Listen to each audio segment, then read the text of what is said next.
Hello everyone, my name is Christian. Welcome back to my hobby blog. Today I'm very excited because I finished book 10 of Realm of the Elderlings, Dragon Keeper, which is book 1 of the Rainwild Chronicles, and this continues within a month after the finish of the Tawny Man trilogy, and although there's no mention of Fitz or anyone related to that storyline, we do get some progression with Tintaglia and also the dragon that she ended up mating with at the end of Tawny Man, which was a big deal in terms of the world.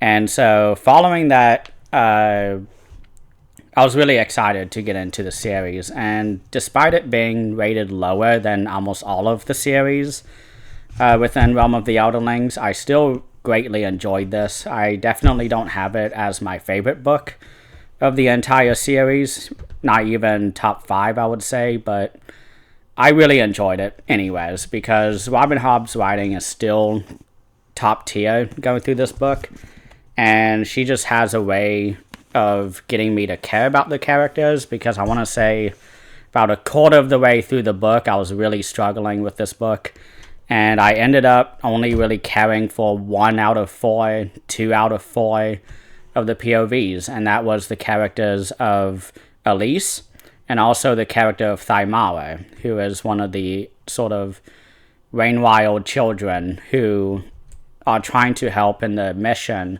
because Tintaglia at the end of the Rainwild Traders series, or Live Ship Traders series, Tintaglia was able to bring all of the dragons onto land and get them to hatch and cocoon and all that, but as the dragons come out of the cocoons, she is finding that all of the dragons are completely weak. They can't even lift their wings. They can't crawl. They can't climb. They can barely even eat.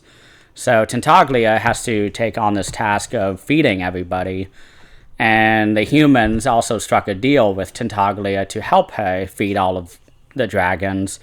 And everyone's realizing how tough this is. And one of the characters, Elise, she is such a fascinating character, and I really enjoyed reading her point of view, because she wants to be part of this history. She wants to be a scholar of dragons and of the Elderlings, and she keeps getting news about this Elderling city called Kelsingra, or Kelsindra, I don't know how you pronounce that word, but I really loved everything with her storyline. I did not like her husband, Hest, whatsoever. I thought he was a real piece of shit.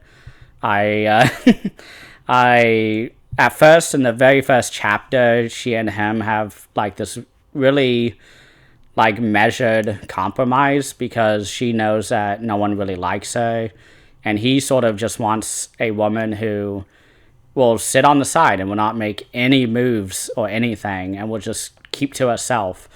And he gets this, but then he ends up realizing that she was serious about her mission of learning about the dragons and learning about the Elderlings and being a scholar, and that's when they really butt heads. And I love it when Robin Hobb does these scenes where big personalities clash, because Elise is such a strong and powerful character, honestly, because she does not shy away from doing what she needs to do. Like, she perfectly maneuvers herself and is able to trick her husband and letting her go off to the Rainwilds, which everyone does not want her to do. Even Cedric, Hess's, it's hard to explain because I'm still in the middle of the story, but it seems like they have a really awful history together, Hest and Cedric, because Cedric is sort of just taken under Hess's control and becomes sort of like a sex slave to Hest. And Cedric has no way of finding himself out of this. His parents told him don't go with Hest. And his storyline, I really was rooting for Cedric for a good amount of the book.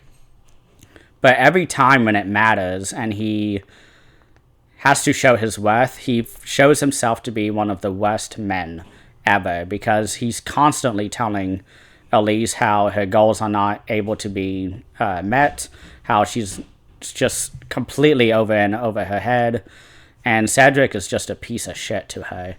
And I did not really like him at all. He is one of the 4 POVs, along with another POV of Leftrin, who is the captain, who is sort of sailing everybody to the Rainwilds and then is helping them sail upriver to help the dragons migrate. And I did not like his character either. I thought he was really... I don't know. I liked him more than Cedric, because at least he wasn't as complaining and whiny as Cedric, because Cedric at any point just always wanted to complain and always remind Elise about her husband and how she's just sort of living her life, but she's not thinking about his reputation, and she doesn't give a shit about that, so she shouldn't even bother with that anyways. But I really did not like Cedric in this book. I was really rooting for him in the beginning because it seemed like maybe he and Elise would get together somehow and sort of completely betray Hest in such a humiliating way, and I wanted that for Hest because I think he's a real piece of shit. But overall, I was very happy with the characters in this book. Elise was really fascinating. Thymara, the Rainwild girl, she was such a fascinating POV because I was really nervous about there being a child POV because Malta was one of the most annoying characters I'd ever read. And Robin Hobb is really skilled at getting you annoyed. And I thought this character would do the same. I thought we were getting a retread of Malta, and I did not want another Malta. I was fine with Malta, and that's it. But Thymara ends up being a very capable girl. And she saves her father from getting eaten by a dragon. That's her introduction. And I thought that was such a great introduction for that character. It got me to care about her. And then we get her entire relationship with her mother, which is just such a disturbing and just sad relationship, that her mother wanted to kill her, but her father went into the woods and took her as a baby and basically took care of her and told her mom, like, yeah, you know, I know you don't like her, but I'm going to take care of her. I'm going to raise her. And I really love the dad, but he always seems... he's being very protective, and Thymara is so capable, and I was really happy to get her point of views because she is so in tune with the rest of the dragons, because Cedric shows up and he's like, yeah, these dragons, they're just grunting and rumbling around me. They're not talking. You guys are crazy. And she's like, oh, let me translate for you. And this is another reason why I don't like Cedric, is that there's a lot of people doing things for him, and he constantly just belittles them and makes them feel like shit. Thymara sees right through him and is like, yeah, this guy is really whiny and just a piece of shit. I'm not going to be around him. And so she just kind of keeps to herself. She has a friend who I forget the name of, but he's really fun to read about. Yeah.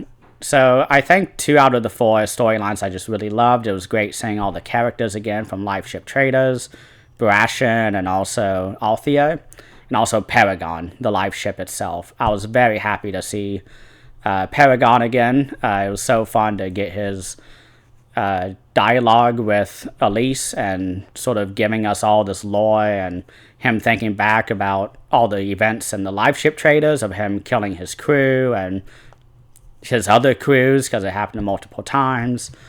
And that was so fun to see Paragon sort of in a very familiar light, but also seeing that he is recovering and becoming better mentally, because he had such a traumatic life. And it's just so great to see Paragon doing well.